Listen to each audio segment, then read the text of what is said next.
আসসালামু আলাইকুম। ক্লাস 10 তোমাদের এখন ত্রিকোণমিতির অধ্যায় 23 কোষে দেখি 23.3। তো এই চ্যাপ্টার আমাদের যে বড় প্রশ্নগুলো সেগুলো তোমাদের আলোচনার রাখা হয়েছিল বা শেষ হয়েছে।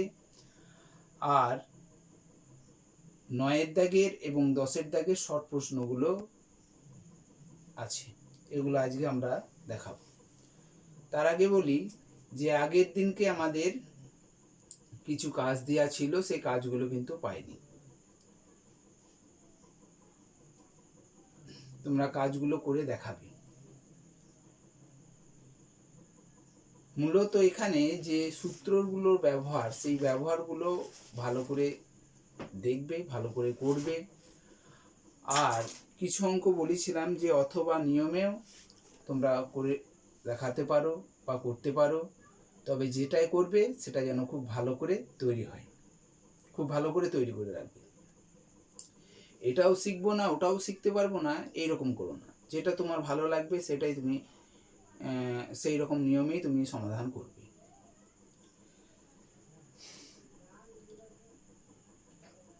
আজকে আমরা 9 দাগের যে এমসিকিউগুলো আছে সেই এমসিকিউ প্রশ্নগুলো নিয়ে আজকে আলোচনা করব। তো আমাদের 9 দাগের কি প্রশ্ন দেওয়া আছে আগে দেখি। দেখো, আমরা এমসিকিউ যে শূন্যস্থান বা এই যেগুলো প্রশ্নগুলো আমরা করছিলাম সেগুলো আমাদের কিরকম ছিল না, একদিকে আমাদের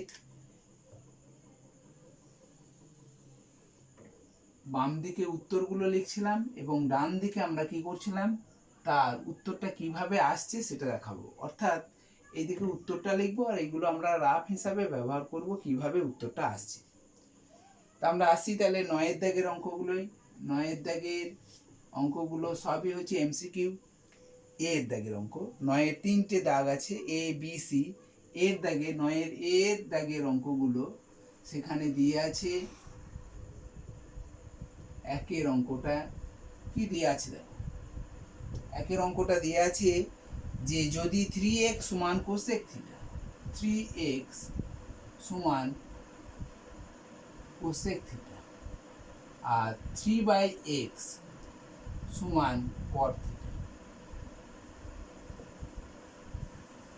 দেখো দিয়ে আছে 3x সমান কোসেক আলফা আছে আর 3/x সমান কট আলফা আছে। এটা হলে মান বার করতে বলেছে আমাকে 3 × x² - 1/x² সমান এটা বার করতে। ঠিক আছে, তাহলে আমাদেরকে প্রথমত আমাকে দেখতে হবে, দেখো কোসেক আর কট দিয়ে আছে আর এখানে দেখো মানটাতে আমাকে মান যেটা বার করতে বলেছে সেখানে কিন্তু আলফা বা থিটার এইরকম কোনো চিহ্ন মাত্র নেই। তাহলে এখানে আমাকে মনে রাখতে হবে যে এগুলো কি, যে থিটা অপনয়ন করা। এখানে থিটা নেই, আলফা আছে, তাহলে আলফা অপনয়ন করা। তা আলফা অপনয়ন করা বা থিটা অপনয়ন করা এগুলো আমরা শিখেছি 3টে সূত্রের মাধ্যমে। 1 নম্বর sine square theta plus cos square theta সমান 1, 2 নম্বর কোসেক স্কোয়ার থিটা, 2 নম্বর sec square theta minus tan square theta সমান 1 আর 3 নম্বর হচ্ছে cosec square theta minus cot square theta সমান 1। এখানে দেখো কোসেক আর কট আছে, তাহলে কোসেক আর কট থাকলে আমরা এখানে যদি আলফা প্রণয়ন করতে চাই তাহলে আমাদের কোন সূত্রটা লাগবে না, 3 নম্বরে যে সূত্রটা আমরা শিখেছি সেই সূত্রটা লাগবে। তাহলে আমরা কি লিখতে পারি, যে আমরা জানি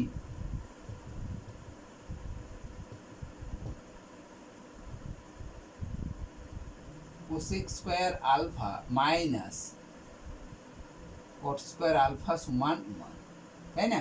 তাহলে এটা আমরা তখন cosec square theta minus cot square theta সমান 1 লিখছিলাম। এখানে আলফা আছে, দুই জায়গাতেই আলফা আছে।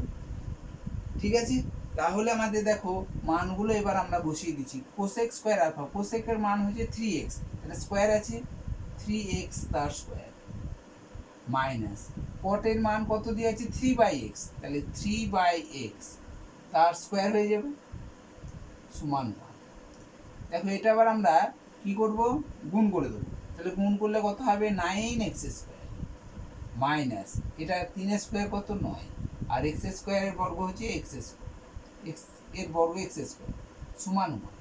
তাহলে এখান থেকে আমরা কি কমন নিতে পারি, দেখো উপরে দুটোতেই 9 আছে, তাহলে 9 কমন নিলাম। তাহলে থাকলো কত, x² মাইনাস 9 কমন নিয়েছে, তাহলে 1 পড়ে থাকছে, কমন মানে ভাগ করা, 9কে 9 দিয়ে ভাগ করা, তাহলে 1, তাহলে x² সমান। তাহলে এখান থেকে আমরা এই মানটা বার করতে পারলাম। কিন্তু আমার কাছে এখানে কিন্তু 9 লেখা নাই, এখানে দিয়ে আছে 3 ইন্টু x² মাইনাস 1/x² এর মান কত। যদি বলা হতো 9 ইন্টু x² মাইনাস 1/x² মান, তখন 1 হয়ে যেত। কিন্তু আমাকে যেটা বলেছে তার উপর নির্ভরশীল হয়ে আমাকে কাজটা করতে হবে। তাহলে এই যে 3 ইন্টু x² মাইনাস 1/x² এর মানটা কত হবে আমাকে বার করতে হবে। তাহলে আমরা দেখতে পাচ্ছি এই 9টাকে দুটো উৎপাদকে ভাঙতেই পারি আমি, তাহলে 3 গণিত 3, তাই না? এই 9টাকে ভাঙলাম 3 গণিত 3, তাহলে 9টা ভেঙে 3 গণিত 3 সমান 9 হয়ে গেল। তারপরে যা আছে লিখে দাও, সমান 1। এবার আমরা এইটার মান বার করছি, তার মানে এই অংশটাকে বাঁ দিকে রেখে দেবো। তাহলে 3 ইন্টু যার মানটা বার করবো সেটাকে বাঁ দিকে রেখে দেবো, 3 ইন্টু x² মাইনাস 1/x² সমান কত হবে, দেখো এই তিনটা এখানে 3 ইন্টু x² মাইনাস 1/x² এর মানটা বার করছি। তাহলে এর সঙ্গে কার গুণ আছে, 3 গুণ আছে, তাহলে 3 গুণটা ওই দিকে গেলে কি হয়ে যাবে, ভাগ হয়ে যাবে, তাহলে 1/3। তাহলে এখন 3 ইন্টু x² মাইনাস 1/x² এর মান হচ্ছে 1/3, যেটা এখানে উত্তর পাওয়া গেল, এর মানটা হচ্ছে 1/3। তাহলে আমাদের 1/3 কোথায় উত্তরটা আছে আমরা দেখব, সি এর দাগের উত্তরটা দিয়ে আছে 1/3। তাহলে 1-এরটা হচ্ছে সি উত্তর, কত উত্তর না 1/3। ঠিক আছে, 2 নম্বর অঙ্কটা আমরা আসছি। 2 নম্বর অঙ্কটা কি দিয়ে আছে দেখি। 2 নম্বর অঙ্কটাও প্রায়, তবু আমি করে দিচ্ছি। দেখো 2 নম্বরে যে অঙ্কটা দিয়ে আছে সেখানে বলেছে 2x সমান sec a আর 2/x সমান tan a হয়, তাহলে 2 ইন্টু x² মাইনাস 1/x² এর মান কত। একবারে সেম অঙ্ক। তো আগের অঙ্কটায় আমরা যেটা দেওয়া ছিল সেখানে আমরা cosec square theta minus cot square theta সমান 1, অর্থাৎ 3 নম্বর সূত্রটায়, এই 3 নম্বর সূত্রের ব্যবহারটা আমরা আগেটাই দেখিয়েছি। এখন দেখছি sec আছে আর tan আছে, তাহলে আমরা 2 নম্বর সূত্রটা পেয়ে যাচ্ছি। এই 2 নম্বর সূত্রটাকে আমরা এখানে কাজে লাগাবো। তাহলে এখানে লিখবে যে আমরা জানি কি না sec স্কয়ার a, এখানে a আছে বলে sec স্কয়ার a লিখতে হবে, sec square a minus tan square a সমান 1। ঠিক আছে, sec square a minus tan square a সমান 1। এখান থেকে দেখো sec স্কয়ার এর মান কত দেওয়া আছে, sec এর মান কত হচ্ছে 2x, তাহলে 2x তার স্কয়ার, স্কয়ার আছে বলে, আর tan মানে হচ্ছে 2/x, 2/x তার স্কয়ার সমান 1। ঠিক আছে, তাহলে এটা গুণ করে দাও, বর্গ করলে 4x² মাইনাস 4/x² সমান 1। তাহলে এখানে 4 কমন নিলাম, আগেটা যেমন 9 কমন গিয়েছিল এখানে 4 কমন যাচ্ছে, তাহলে x² মাইনাস 1/x² সমান 1। এখানে দেখো আমাকে মান বার করতে বলেছে 2 ইন্টু x² মাইনাস 1/x² মান কত। তাহলে এই 4টাকে আমরা ভেঙে নেব, 2 ইন্টু 2 x² মাইনাস 1/x², শুধুমাত্র এই 2টাকে ভেঙে নেব, সমান 1। বা আমাকে এইটার মান বার করতে বলেছে, তাহলে আমরা ওইটা লিখে দিলাম 2 ইন্টু x² মাইনাস 1/x² সমান, দেখো এইটা এর সঙ্গে 2 গুণ আছে, তাহলে ওই দিকে নিয়ে গেলে 2 ভাগ হয়ে যাবে, তার মানে হাফ, অর্থাৎ 2 এর অঙ্কর উত্তরটা হচ্ছে হাফ, তাই না? 2 ইন্টু x² মাইনাস 1/x² মান হয়ে গেল হাফ। হাফটা কোথায় উত্তর আছে দেখে নি, উত্তর আছে এ, তাহলে এ উত্তর হবে হাফ। ঠিক আছে, তাহলে এবার 3 নম্বরটায় আসি।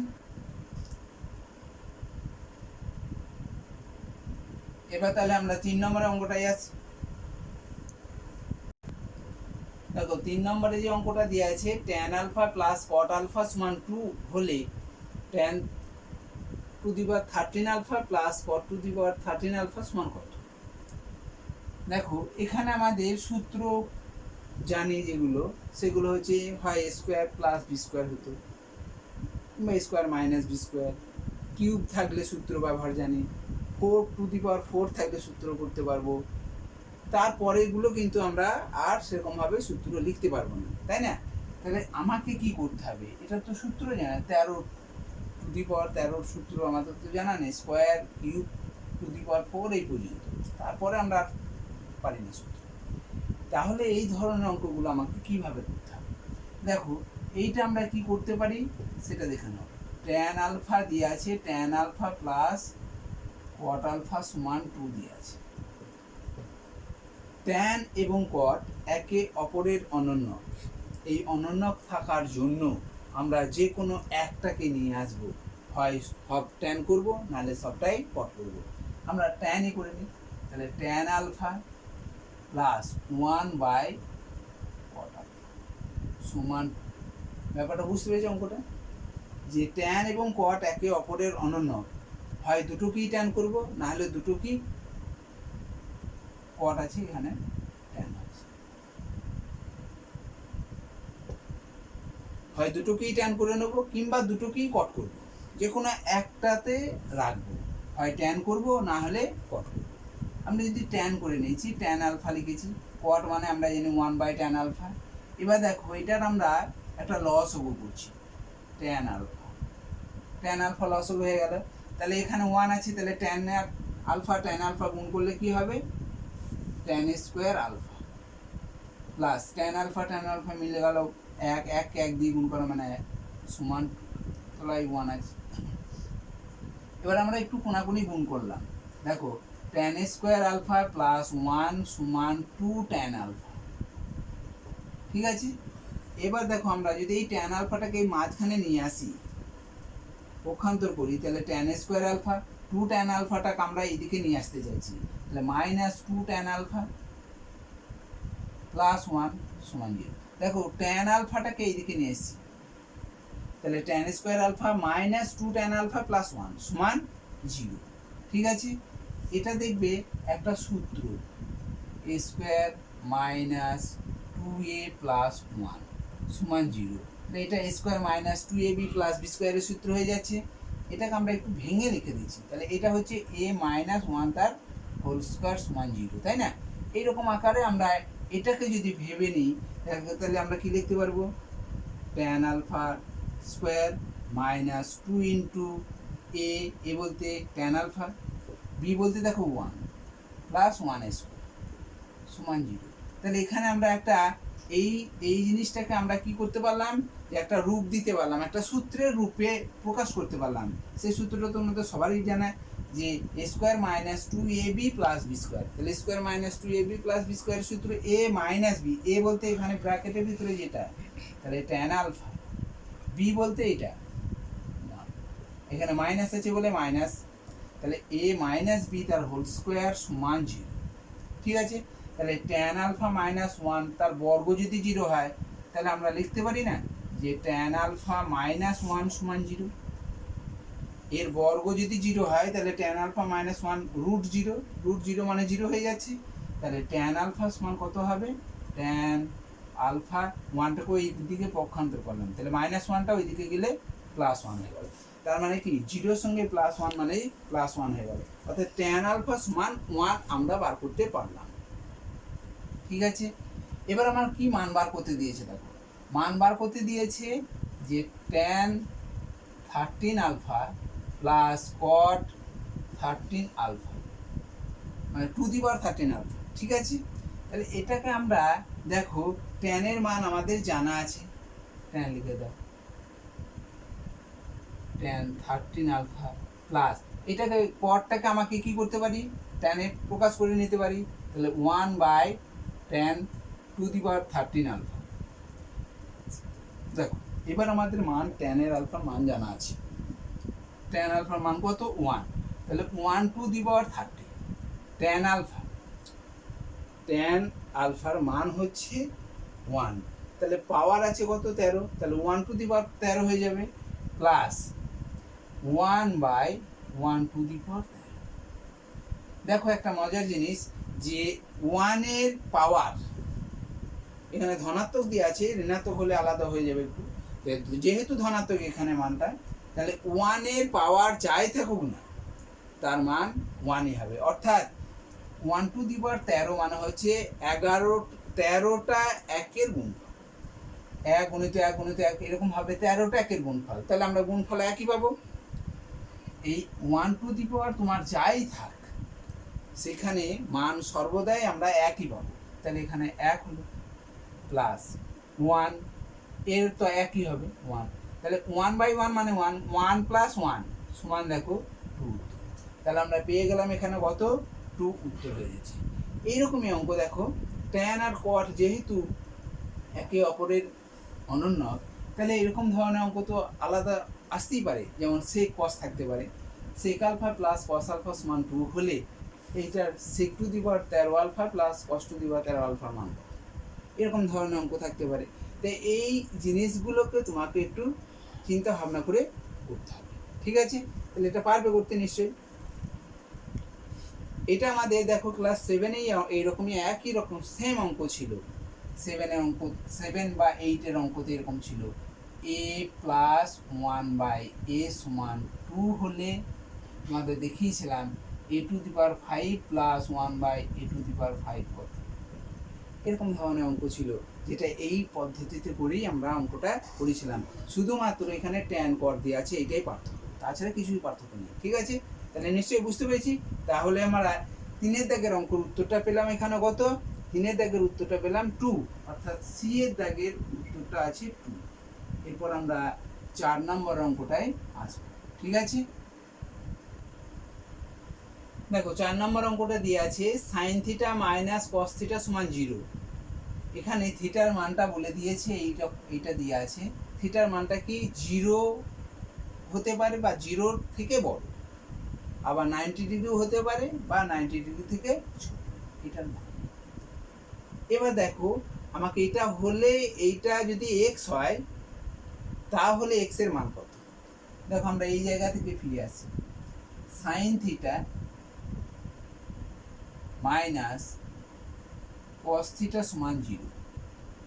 আমরা এটা সমাধান করতে চাইছি, তাহলে cosটাকে ওই দিকে নিয়ে যাচ্ছি, তাহলে sin θ সমান মাইনাস cos θটাকে ওই দিকে নিয়ে গেলে 0-র সঙ্গে যদি যাই যোগ করি সেটাই হয়ে যাবে, তাহলে প্লাস cos θ, তাই না? তাহলে 0 প্লাস এটা প্লাস cos θ হয়ে গেল, তাহলে 0 + cos θ মানে cos θ হয়ে যাচ্ছে। তাহলে sin θ সমান cos θ হলো। এবার বলো sin θ আর cos θ কখন সমান হচ্ছে? sin θ এবং cos θ কখন সমান হয়? যখন থিটার মানটা 45 ডিগ্রি হয়। দেখো sin θ এর মান আমাদের জানা আছে, sin 45 এর মান হচ্ছে কত না, sin 45 এর মান আমরা জানি 1/√2, আবার cos 45 এর মানটাও হচ্ছে 1/√2। তাহলে দুজনাই সমান কখন হচ্ছে? যখন থিটার মানটা সাইন এবং কসের 45 ডিগ্রি মান হবে, তখন তাদের মানটা সমান হবে, ঠিক আছে? আমরা অন্যরকম ভাবে করতে পারতাম, কিন্তু এখন আপাতত তোমাদের এখনো পুরোক্ষণ শেখানো হয়নি, সেই জন্য আমরা পুরোক্ষণে যেতে পারছি না। সেই জন্য আমরা এটা পুরোক্ষণ হলে আরো ভালো বুঝতে পারছি জিনিসটা। আমরা এইটুকু বুঝবো যে sin θ সমান cos θ, sin θ এবং cos θ এর মান কখন সমান হচ্ছে না, আমরা জানি যে sin θ এবং cos θ সেই টেবিলের মানটা দেখবে যে সেখানে 45 ডিগ্রির মান সাইন এবং কসের উভয়ই সমান, তাহলে থিটার মান এখানে 45 ডিগ্রি অবশ্যই, তাহলে sin 45 সমান cos 45 হয়ে যাবে, ঠিক আছে? এরপর আর কি দিয়ে আছে সেটা লিখুন। দিয়ে আছে কত না sec θ প্লাস cosec θ সমান x বলে দিয়েছে। থিটার জায়গায় আমরা কত বসিয়ে দিতে পারি? 45, তাহলে sec 45 degree plus cosec 45 degree সমান কত? x, ঠিক আছে? এবার sec 45 এর মান কত? টেবিলের জায়গায় আমরা ফিরে যাচ্ছি, তাহলে sec 45 এর মান হচ্ছে √2, ঠিক আছে? কারণ cos 45 এর মান হচ্ছে 1/√2, তাহলে তার উল্টোটা হচ্ছে, অনন্যটা হচ্ছে কি না sec, অর্থাৎ sec 45 এর মানটা হচ্ছে cos 45 এর অনন্য অর্থাৎ √2, আর কোসেক 45টা হচ্ছে সাইন 45, অর্থাৎ সাইন 45 মান 1/√2, তাহলে কোসেকটা হচ্ছে সাইনের অনন্য, তাহলে এটা হবে ওর উল্টোটা, অর্থাৎ 1/2 এর উল্টেই দিলে দেখো 2 হয়ে যায়, √2 হয়ে যাচ্ছে, তাহলে √2 + √2 সমান x। তাহলে x এর তোমার মান বার করতে বলেছে, তার মানে এই দুটো যোগফল হয়ে যাচ্ছে। দেখো এই দুটো হচ্ছে সদৃশ্য পদ, এটা √2 এবং √2 যোগফল কত, x + x সমান যোগফল কত 2x, তাহলে √2 + √2 সমান হচ্ছে 2√2। ঠিক আছে, তাহলে হচ্ছে x, এখানে চেয়েছে x মান কত, তাহলে x মান কত হলো 2√2। তাহলে আমাদের এখানে উত্তরটা দেখতে হবে যে কোথায় আছে, 2√2টা দিয়ে আছে d এর দাগের অঙ্ক, অর্থাৎ 2√। ঠিক আছে, এবার আমরা 5-এর দাগের অঙ্কটায় আসি। দেখো 5-এর যে অঙ্কটা আছে সেখানে দিয়ে আছে 2 × cos 3θ, 2 × cos 3θ সমান 1 হলে থিটার মান কত? আমরা দেখো 2 × cos 3θ এইটার মান আমরা বার করতে চাইছি, 2 গণিত cos 3θ, অর্থাৎ থিটা এখানে একটা সূক্ষ্মকোণ, এই সূক্ষ্মকোণের মান আমাকে বার করতে হবে। এখন দেখো যে cos 3θটাকে আমরা যদি মান বার করতে চাই, cos 3θ সমান আমরা কি লিখতে পারবো না, cos 3θকে আমরা 2 দিয়ে গুণ করে আমরা 1 পেয়েছি, তাহলে এই 2 দিয়ে গুণ করেছি, তার মানে এটাকে সমাধান করার সময় আমাদের কি না গুণ আছে, এইদিকে নিয়ে এলে ভাগ হয়ে যাবে, তাহলে হাফ, এটাই নিয়ম করব। এখন cos 3θ সমান আমাদের এখানে দেখো, এখানে যেমন cos আছে এখানেও cos, এরকম অঙ্ক তোমাদের শিখিয়েছি, cos কার মান হাফ, cos কত ডিগ্রির মান হাফ, না কত ডিগ্রি মানে হাফ মানে হচ্ছে দেখবে cos 60 ডিগ্রির মান, sin 30 ডিগ্রির মান হাফ, তাহলে cos এবং sin একে অপরের কি পূরক কোণ, তাহলে নিশ্চয়ই cos sin 30 এর মানটা হচ্ছে cos 60 এর সঙ্গে সমান, অর্থাৎ দেখো cos 60 এর মানটা তখন হাফ হয়ে যাচ্ছে। এবার দেখো cos মনে মনে তুলে দিলাম, তাহলে 3θ সমান কত হলো 60 ডিগ্রি, তাই না, তাহলে থিটা সমান কত হবে 60 ডিগ্রি বাই 3, 3 × 20 অর্থাৎ থিটা সমান 20 ডিগ্রি। এখানে দেখো থিটার মান কত 20 ডিগ্রি। ঠিক আছে, তাহলে 20 ডিগ্রি কোথায় উত্তর আছে, সি এর দাগের উত্তরটা আছে 20 ডিগ্রি। তাহলে আমরা 9-এর দাগের এ যেগুলো আছে সেগুলো এমসিকিউ, সেই এমসিকিউগুলো আমরা সবগুলো ভালো বুঝতে পেরেছি। এরপর আমরা এই ধরনের অঙ্কগুলো তোমাদেরকে অন্য রকমভাবে দিয়ে দিতে পারে, তখন তোমাকে নিজে করতে হবে, নিজে কি একটু দেখে নিতে হবে। এইখানে √2 দেওয়া হলো, এখানে √2 দেওয়া হলো, থিটার মান কত হবে তুমি নিজেই বার করতে পারবে, এই 2টা √2 করে দেওয়া হবে, নিজে পারবে করতে। ঠিক আছে, তাহলে এবার আমরা বিয়ের দাগে শূন্যস্থানের সত্য মিথ্যার দিকে আসি। দেখো 9-এর দাগের বিয়ের, অর্থাৎ এখানে সত্য মিথ্যা লিখতে হবে। সত্য মিথ্যা লেখার সময় আমাদেরকে ভালো করে জানতে হবে যেটা সত্য না মিথ্যা, দুটো তো উত্তর, হয় সত্য হবে না মিথ্যা।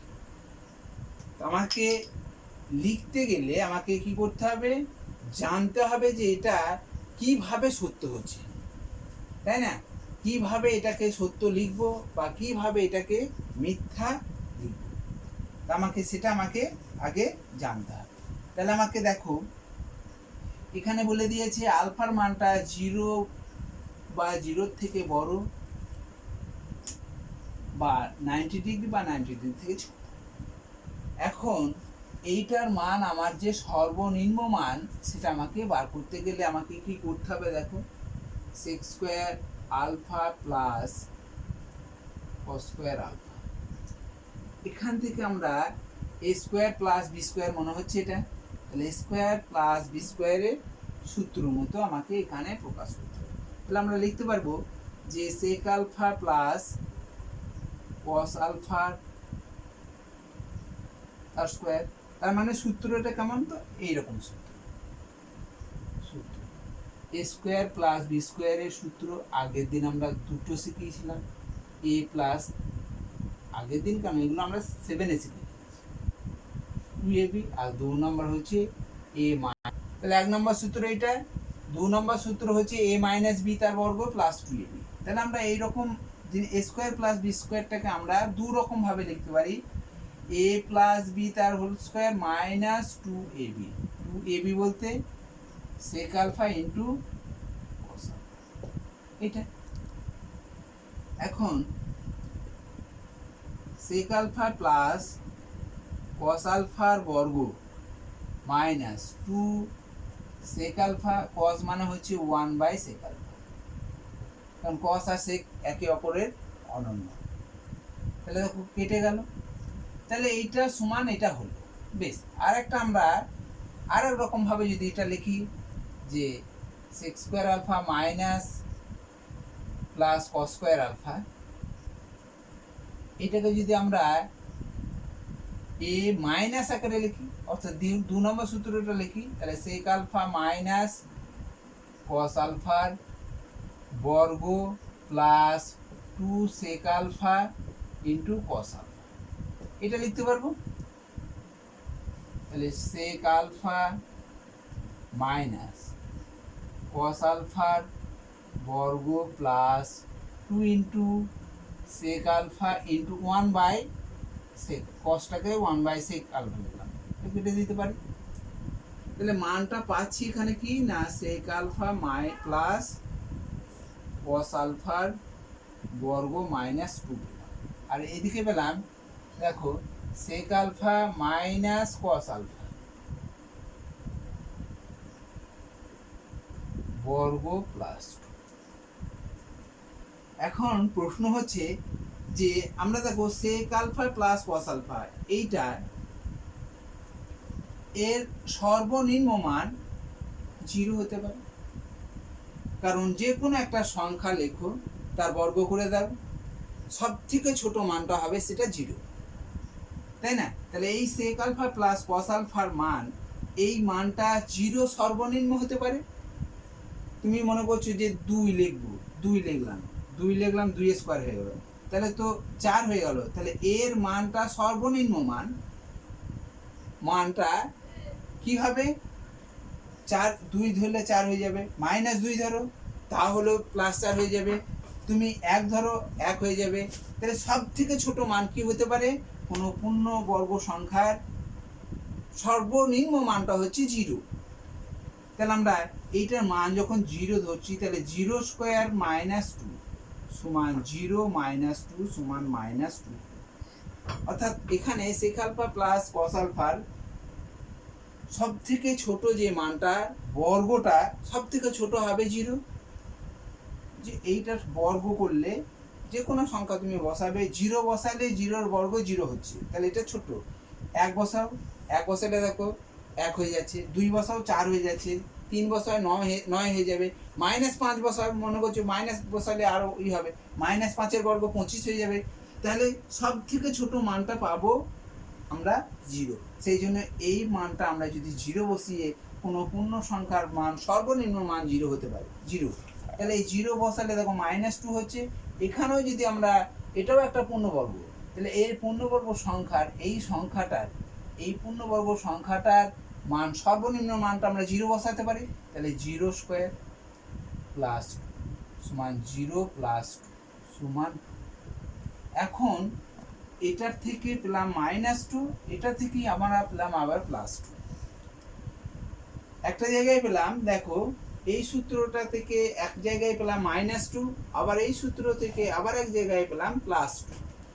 তাহলে এখন মনে হতে পারে যে স্যার এই দুটোর মধ্যে তো ছোট বড় বুঝতে পারছি যে এটা ছোট এইটা বড়, অর্থাৎ সর্বনিম্ন মানটা হচ্ছে 2 বলেছি, এখানে -2 এখানে +2 আছে, তাহলে এখানে +2 দিয়েছে, তাহলে তো স্যার মিথ্যা হবে, -2 তো হয়ে যাচ্ছে, তাই না? না, এখানে একটা জিনিস ভালো করে বুঝতে হবে যে এটার আমরা মানটা, এইটার যেটা বার করছি, এই মানটা হচ্ছে কি, এই যে মানটা হচ্ছে, এই মানটা এই সংখ্যাটার একটা পূর্ণবর্গ সংখ্যা, এটা পূর্ণবর্গ, এটা একটা পূর্ণবর্গ সংখ্যা, এই পূর্ণবর্গ সংখ্যার মান -0, এটাও একটা পূর্ণবর্গ সংখ্যা, এটা একটা পূর্ণবর্গ, এই দুটো পূর্ণবর্গ সমষ্টিটা কখনোই মাইনাস হতে পারে না। দুটো এখানে কিন্তু দুটো পূর্ণবর্গ সমষ্টি হয়েছে, দুটো পূর্ণবর্গ সমষ্টিটা হচ্ছে কত না, কত হবে না, কখনোই এই একটা পূর্ণবর্গ সংখ্যা, এটা একটা পূর্ণবর্গ, এই দুটো পূর্ণবর্গ সংখ্যা, এর বর্গ তাহলে পূর্ণবর্গ সংখ্যার সমষ্টি, এই পূর্ণবর্গ সমষ্টি কখনোই, পূর্ণবর্গ সংখ্যার সমষ্টি কখনোই কি হতে পারে না, না ঋণাত্মক হতে পারে না। তাহলে ঋণাত্মক না হলে তখন আমাকে কি হচ্ছে, ধনাত্মক মানটা গ্রহণযোগ্য। ঠিক আছে, তাহলে আমাদের সর্বনিম্ন মানটা হচ্ছে 2, এখানে +2, কারণ কি না, দেখো এই একটা পূর্ণবর্গ সংখ্যা, এই যে পূর্ণবর্গ সংখ্যার সমষ্টি, এটা একটা পূর্ণবর্গ, এটা একটা পূর্ণবর্গ, এই দুটো পূর্ণবর্গ সংখ্যার সমষ্টিটা কখনোই ঋণাত্মক হতে পারে না, সেই জন্য ধনাত্মক মানটা এখানে গ্রাহ্য, অর্থাৎ সর্বনিম্ন মানটা হচ্ছে 2 এখানে সত্য। ঠিক আছে, তাহলে আমাদের একের দাগের অঙ্কটা হচ্ছে 2টা হচ্ছে সত্য। এই অঙ্কগুলো আমরা দুটোই একটা মাইনাস পেয়ে যাচ্ছি, একটা প্লাসে পেয়ে যাচ্ছি। তাহলে সর্বনিম্ন মানটা আমাকে ধনাত্মকে নিতে হচ্ছে, এই কারণে না এটা একটা দুটো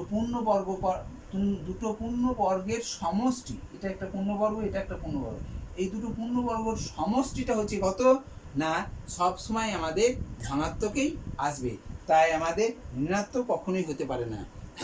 ঠিক আছে,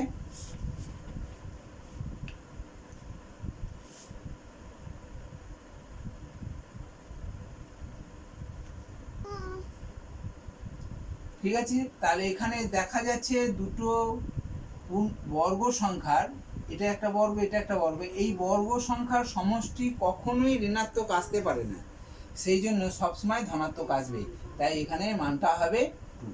এবার এইটা এত বড় করে, আমরা তো 1 নম্বরের প্রশ্নগুলোতে এত বড় করে লিখতে গেলে তো অনেক সমস্যা আছে, আমাকে এই জায়গা দেখবে সেক আর কট একে অপরের অনন্য, সেক এবং কট একে অপরের অনন্য হওয়ার জন্য আমরা কি পাবো, মনে মনেই সূত্রটা মেনে নেব, a + b² - 2ab হবে আর +2ab হবে, তাহলে হয় -2 আর নয় +2। এবার আমাকে জানতে হবে দুটো, এখানে একটা বর্গ, এটা একটা বর্গ, তাহলে দুটো বর্গের সমষ্টি, এই একটা বর্গ, এই একটা বর্গ, এই বর্গের সমষ্টিটা ঋণাত্মক হতে হয়, এখানে -2 নাহলে +2 হয়েছে, তাহলে দুটো বর্গের সমষ্টিটা কখনোই ঋণাত্মক হতে পারে না, সেই জন্য ধনাত্মকটাই উত্তর, অর্থাৎ সর্বনিম্ন মান হচ্ছে 2। ঠিক আছে, ধরো এখানে 4 দেওয়া হলো, এখানে 9 দেওয়া হলো, 4 sec² α + 9 cos² α দেওয়া হয়েছে, এর সর্বনিম্ন মানটা এখানে আমাকে দেওয়া নেই, এখানে কি হবে, এখানে আমরা লিখব কত সর্বনিম্ন মান হতে পারে। তাহলে আমরা এটাকে দেখো কি লিখব না, এটা 2 হয়ে যাবে, এটা 3 হবে, তাই না, 2 হয়ে যাবে, এটা 3 হয়ে যাবে, আর এখানে 2 × a + b, a বলতে এখানে 2 আর b বলতে 3 cos α, তাহলে 2 3 6, 6 3 12, 3 2 6 2 12, অর্থাৎ এর সর্বনিম্ন মানটা তখন 12 হয়ে যাবে। কিভাবে আমরা একবারে এই অঙ্কটা না করেও আমরা বলে দিতে পারবো যে কত উত্তর হতে পারে। দেখো 2ab আছে, এখানে আমাদের সব সময় 2ab আনতে হবে, তাহলে এখানে কত আছে 4 আর এখানে কত 9, তাহলে এর বর্গমূলটা কত, a² + b² আকারে যখন আমরা এটাকে লিখবো, তাহলে a² + b² বলতে কি বোঝায়, a বলতে 2 sec α আর b বলতে 3 cos α, তাহলে 2 sec α 3 cos α, sec α cos α তো কেটে যাবে, তাহলে 3 2 6 2 12 হয়ে যাবে, তখন সর্বনিম্ন মানটা হচ্ছে 12 হয়ে যাবে। ঠিক আছে, এখানেও -12 হবে, এখানে +12 হবে, সর্বনিম্ন মানটা +12 হবে, কারণ কি না এটা একটা বর্গ সংখ্যা, এটা একটা বর্গ সংখ্যা, দুটো বর্গ সংখ্যার সমষ্টিটা কি বললাম কখনোই ঋণাত্মক হতে পারে না, তাই ধনাত্মক মানটি এখানে সর্বনিম্ন মানই হবে। ঠিক আছে, তাহলে পরের অঙ্কটায় আসি। দেখো এরপরে বি এর দিকে যে 2 এর অঙ্কটা আছে, এখানেও সত্য মিথ্যা হবে কিনা দেখতে হবে।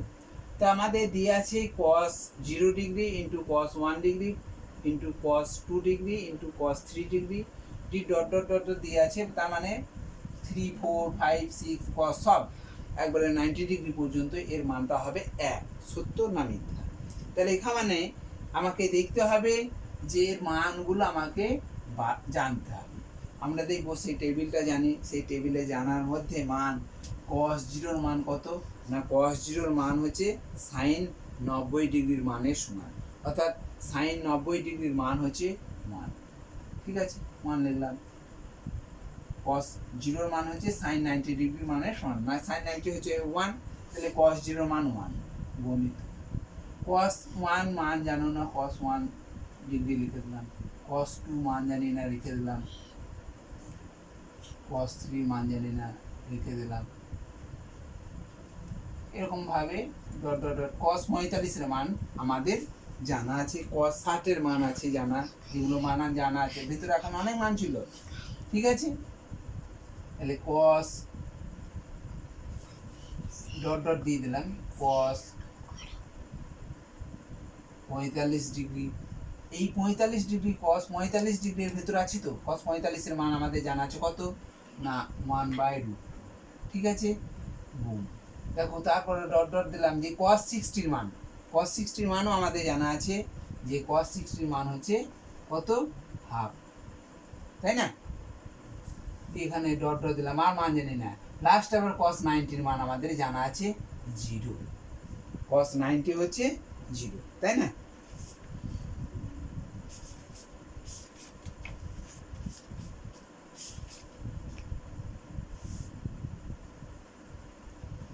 তাহলে দেখো যে একটা জিনিস ভালো করে মনে রাখো যে 1 দিয়ে গুণ করা মানে সেটাই বসে যায়, আর 0 দিয়ে গুণ করা মানে হচ্ছে যত বড়ই গুণ হোক না কেন, সেই গুণ গুণ গুণ থাকুক না কেন, সেই গুণের একটা সংখ্যা যদি গুণক, যদি এটা এগুলো সবই গুণক, এটা সবই গুণক, তাহলে একটা যদি 0 থেকে যায় তাহলে আমাদের জানা আছে যে তার মানটা হবে 0। অর্থাৎ যতগুলো বড় সংখ্যাই হোক না কেন, তাকে যদি আমরা 0 দিয়ে গুণ করি তাহলে গুণফলটা আমাদের কত হয়ে যাবে, 0 হয়ে যাবে। তাহলে এতগুলোর গুণফল করি আমি, যে কোনো বিরাট বড় সংখ্যা পেয়ে গেলাম, দিয়ে দেখা গেলো 0 দিয়ে গুণ করতে হবে। তাহলে 0 দিয়ে গুণ করা মানে হচ্ছে যত বড়ই সংখ্যাটা পাই না কেন, 0 দিয়ে গুণ করা মানে 0 উত্তর হয়ে যাবে। তাহলে এখানে 0 উত্তর আমার বলে দিয়েছে, এর মানটা হবে 1, তাহলে নিশ্চয়ই এটা মিথ্যা। তাহলে 2 নম্বরটা হচ্ছে মিথ্যা। ঠিক আছে, তাহলে আমাদের 9 দাগের এ এবং বি এই দুটো আজকে শর্ট প্রশ্ন দেখানো হলো। পরের দিন আমরা সি এর দাগে এবং 10 দাগে যে অতি সংক্ষিপ্ত প্রশ্ন আছে যেগুলো 2 মার্কসের, সেগুলো আমরা তোমাদের সামনে আলোচনা করব। আজকে এখানেই শেষ করছি। আসসালামু আলাইকুম।